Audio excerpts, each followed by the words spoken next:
โล1 2 3สวัสดีครับพี่น้องผู้ที่มาร่วมงานในมื้อนี้และผู้ที่อยู่ทางบ้านมื้อนี้10 นิ้วสั่นๆมือปุ่มๆเล็บดำๆของผู้ข่าวขอกราบสวัสดีพี่น้องเบิดสุขสุขคนกับผมปอประยุทธ์อุทิราก็มีโอกาสนำทีมงานมาลองมาทำการแสดงในมื้อนี้ก็ขอขอบคุณไปทางเจ้าภาพพระสงฆ์องค์พระเจ้าและเจ้าหน้าที่ทุกทางกับที่มีเมตตาให้แก่ผู้น้อย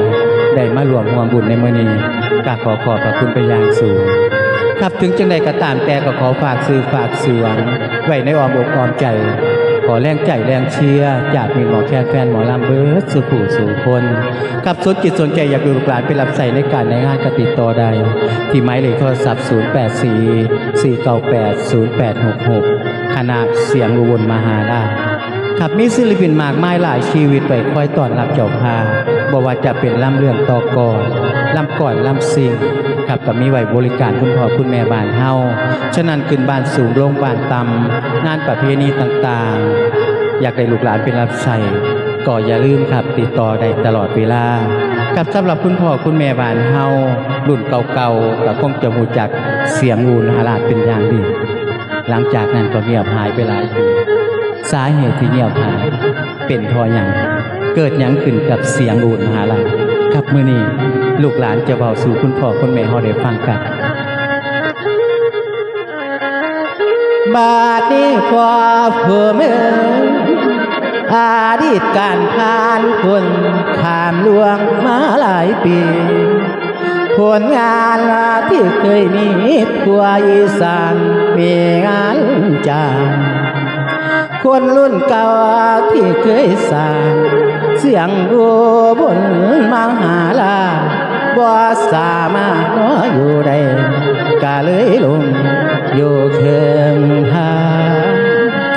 ขาดผู้นำเด้อผู้สร้างสานต่อในงานศิลป์เกิดอยู่เมืองว่าเทียนอุบลคนเฉยหูยอมหยุดกงบ่ยอมสู้เบิดความดัง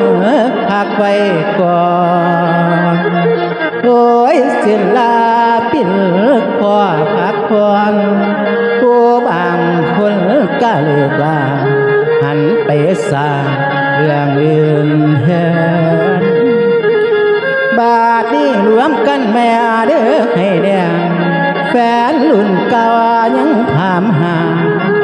พวกหมอลำกลางวันมาเพื่อนก็วงได้ขึ้นเขาหากันเอาใจสานเสียงอุบลมหาราชขอประกาศเศร้าโนผักลากลับมาฟื้นดอกกอบงคนสากันโป่งโป่งว่าวงเก่าหมอลำดังใหญ่โอ้ยแฟนยังถามหาอดีตดังกำลังคืนขอกลับคืนว่ายอมสิ้นลาปินเสียคืนคืน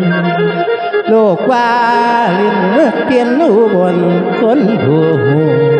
กลับมาสู่เถื่อสอง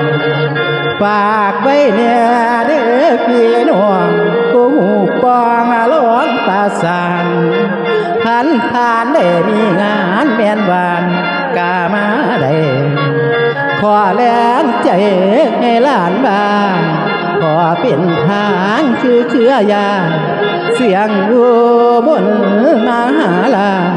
ขอกลับมาเด้อรับใส่ศรัทธาทานแม่นาสู่คนเด้อละแฟนโอ้ยเวนาเวนอโอ้ลานาครับก็นี่คือสาเหตุที่ลูกหลานเงียบหายไปวันนี้ลูกหลานก็ได้กลับมาแล้วก็ขอแรงใจแรงเชียร์จากคุณพ่อคุณแม่เฮาอีกครั้งหนึ่งก็แล้วกัน